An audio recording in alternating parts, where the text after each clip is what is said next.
আমরা মুর্শিদাবাদ জেলার পার্শ্ব শিক্ষক থেকে প্রাথমিক শিক্ষক, সহকারী শিক্ষক হওয়া একটি সংগঠন, যারা ৩২,০০০ মামলায় জড়িয়ে পড়েছিলাম। আমরা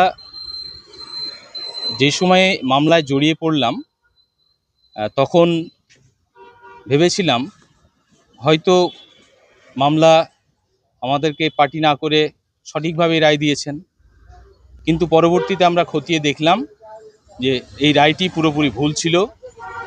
পরবর্তীতে সুপ্রিম কোর্ট হয়ে মামলা যখন ডিভিশন বেঞ্চে আসলো, দেখা গেল যে বিভিন্ন জনশ্রুতি এবং মিডিয়ায় প্রচার শুরু হলো যে এই ৩২,০০০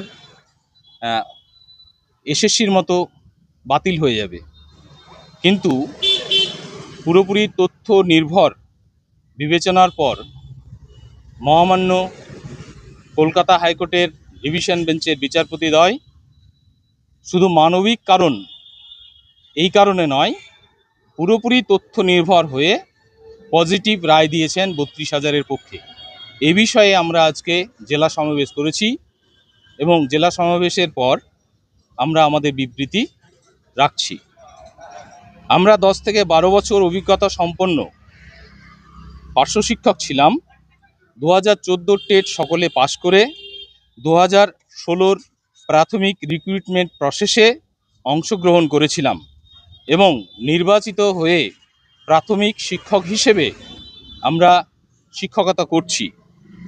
নিয়োগের সময় আমাদের ট্রেনিং ছিল না, কিন্তু ওই সময়ে আমরা 15-17 সেশনের জন্য ট্রেনিংয়ের জন্য রেজিস্টার্ড ছিলাম। সেই রেজিস্ট্রেশন অনুযায়ী আমরা নির্দিষ্ট সময় অর্থাৎ নিয়োগের 2 বছরের মধ্যে 2019 সালে ট্রেনিং কমপ্লিট করেছি। আমরা আমাদের যে পোস্ট ছিল তার থেকে সংখ্যা অনেক কম ছিলাম।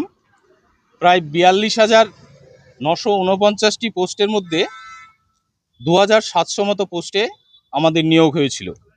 আমাদের ক্ষেত্রে কোনো রকম অনিয়ম হয়নি, এটা ডিভিশন বেঞ্চের রায়ে প্রমাণ হয়েছে।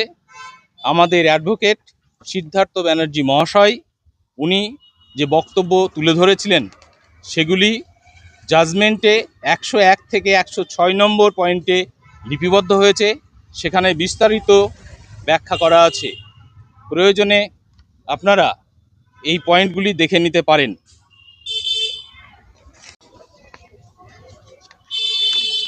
আমাদের কাছে নথি আছে, আপনাদের কাছে সরবরাহ করছি। আমার নাম নুরুজ্জামান। এই জেলায় কতজন ছিলেন আপনারা? আমরা এই জেলায় 180 জন মতো আছি। আর গোটা পশ্চিমবঙ্গের সংখ্যাটা জানেন? 2700 মতো। নাম এবং ডেজিগনেশন? আমি একজন সহকারী শিক্ষক, আমার নাম নুরুজ্জামান।